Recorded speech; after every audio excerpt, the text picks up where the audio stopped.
Today, we're going to work on connecting that to that. So I think it's time to get started.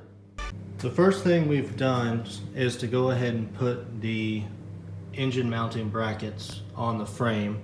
So these two pieces right here on each side, we got that done. Now we're going to work on trying to get this set up so we can mount it. What we're going to do is lower the front and back of the frame, get the jack stand out from under the frame, and then we're going to try to roll the body forward with the frame low enough to slide through the slots between the board that we have the wheels on for the body, and see if we can get it to where we have it forward enough to line up the pinholes on the frame and the ones in here for the body. Once we get those lined up, we're going to use some pins to make sure that everything is square and start mounting the new bushings and bolting the frame to the body.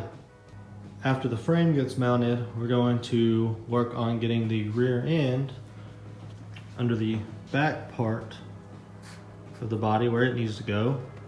And that's going to take a lot of measurements because the center of the rear end and the back has to be a certain distance from the center of the front axles, where the wheels are up here towards the front. So we're going to have to do measurements, make sure we have everything lined up before we can bolt the rear end in. We have the frame under the car and bolted to the body now. We have these pieces of tape on the floor in two places on both sides. We use those to drop plumb lines through some holes so we could see where the frame lined up, and we measured front to back on both sides and caddy corner to make sure that everything was square. Because if the frame and body aren't square, the fenders, hood, and everything like that you try to put on might not line up appropriately. When we got everything square, everything's bolted and torqued down, frame is finally attached to the body of the car.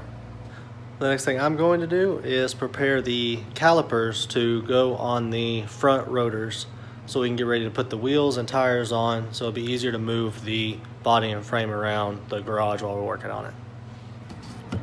This is the driver's side caliper. I've already installed the flex hose using the banjo bolt. Now I'm just going to torque it down to 45 pound-feet of torque.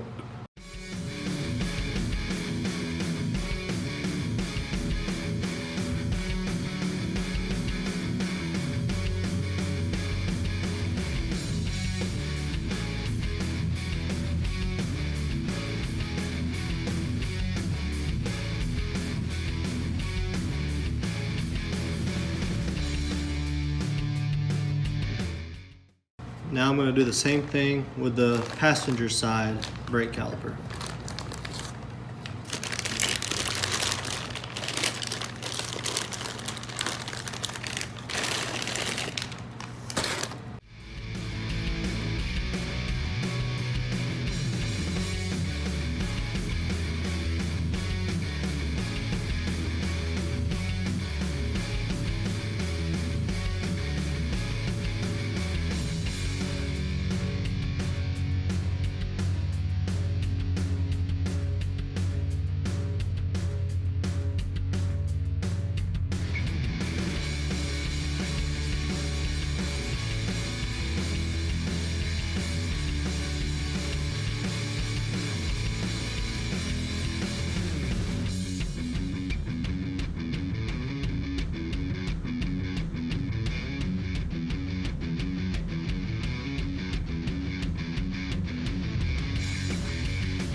You'll notice on these calipers, for the flex line, there's a cutout for it to run right along there when you put it in.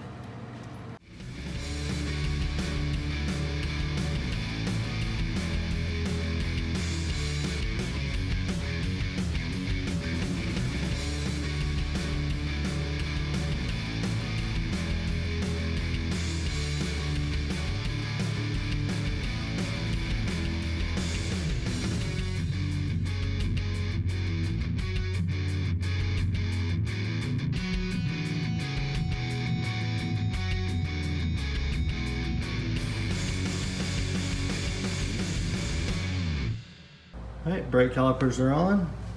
Got driver's side here.